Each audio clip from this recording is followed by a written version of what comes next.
Happy Thursday. Time for our weekly conversation with the Mayor of Fall River, Mayor Paul Coogan. Mayor, how are you today?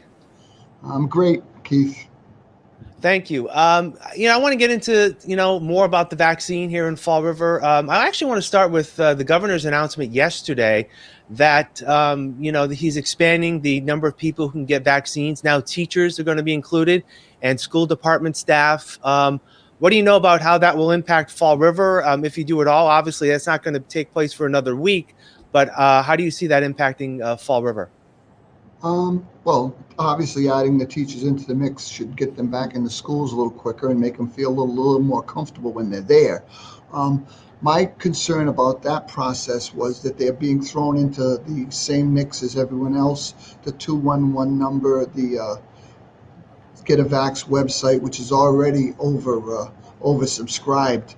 I had kind of hoped that they would almost do the teachers as a set aside with the new Johnson & Johnson vaccine and let us do 2 days of just teachers at BCC, so we can get our private school teachers, our public school teachers, and our charter school teachers all in and do them in one fell swoop. But that didn't come to fruition.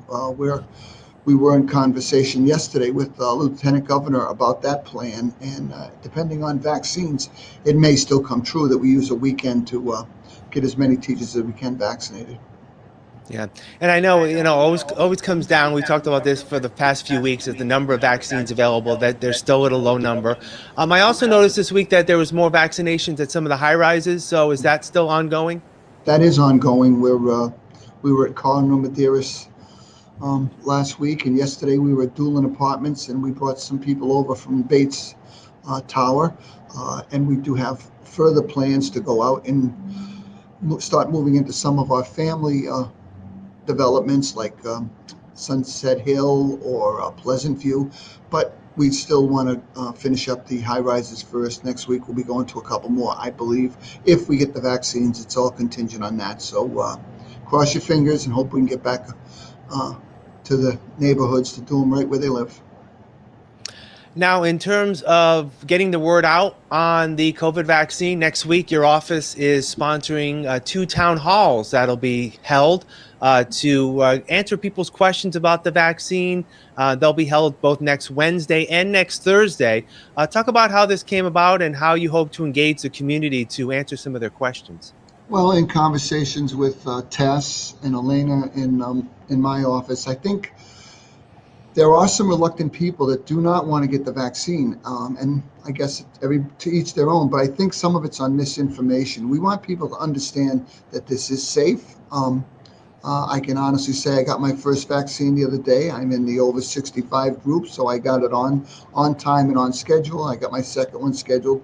I didn't really feel anything. So I think that if people get the proper information, what it'll do to protect them, how it will improve the quality of life in Fall River, Massachusetts, and the United States, I think we can get them the information they need to make a rational decision on why they should get it.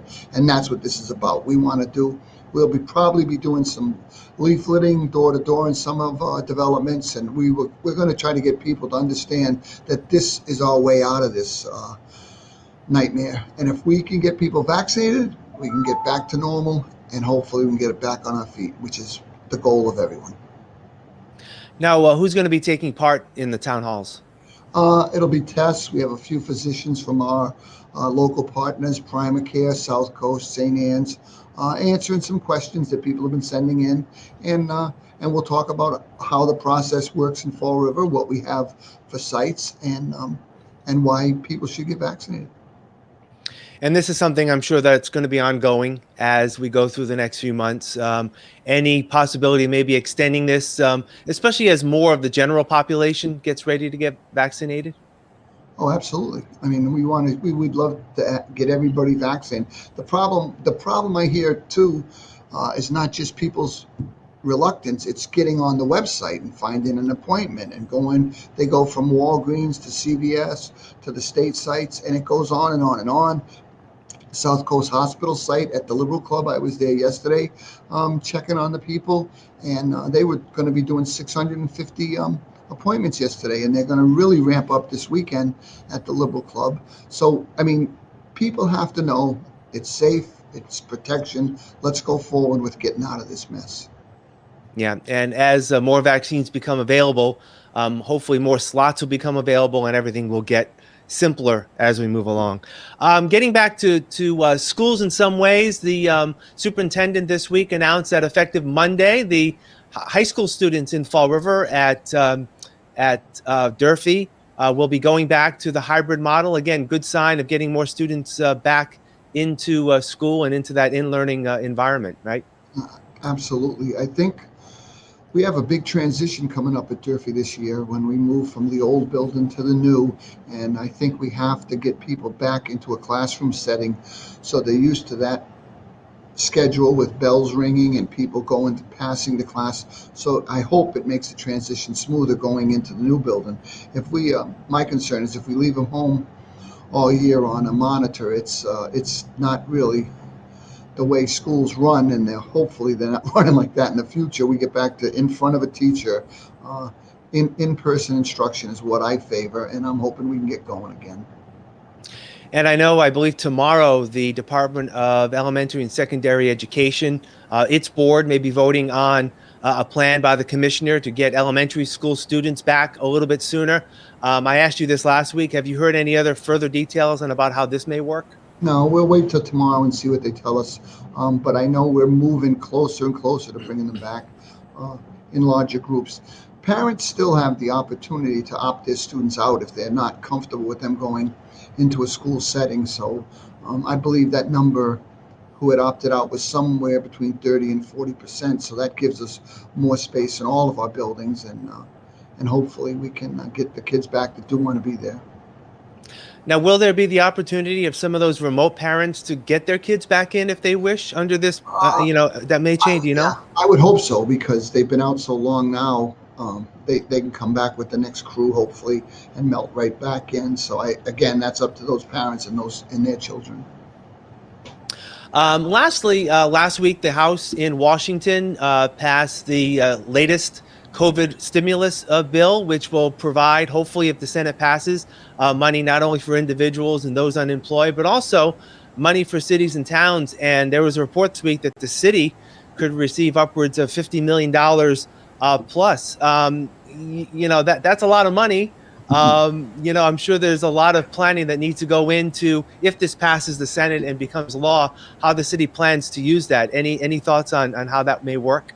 Yeah, we're obviously we're crossing our fingers, and I spoke yesterday with our new congressman, Jake Auchincloss, about that very thing. I think it could put Fall River in a tremendous financial position.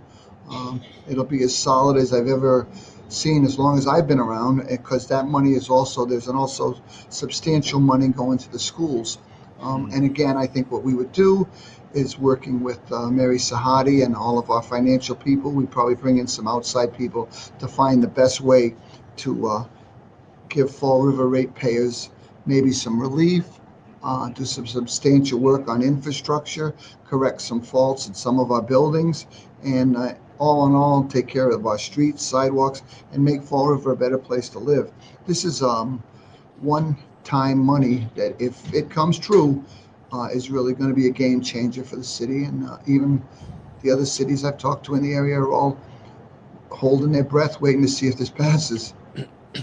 Yeah, I know that I actually had the opportunity yesterday to interview Congressman Auchincloss on this, and the good parts from what he told me was that unlike some of the other money, there may not be a time constraint on this necessarily, but we don't know how the cities will be allowed to spend the money on what specific expenditures.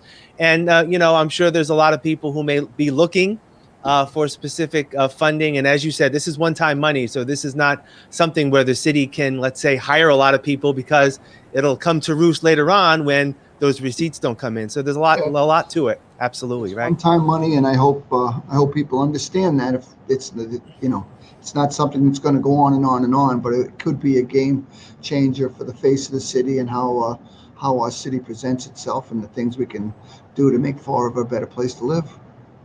All right, Mayor Paul Coogan, as always, thank you for joining me. We'll talk again next week. Take care. Okay, Keith, thank you. I appreciate it. All right. And thank you for joining us here on FRC Media. I'm Keith Tebow. Have a great rest of your Thursday.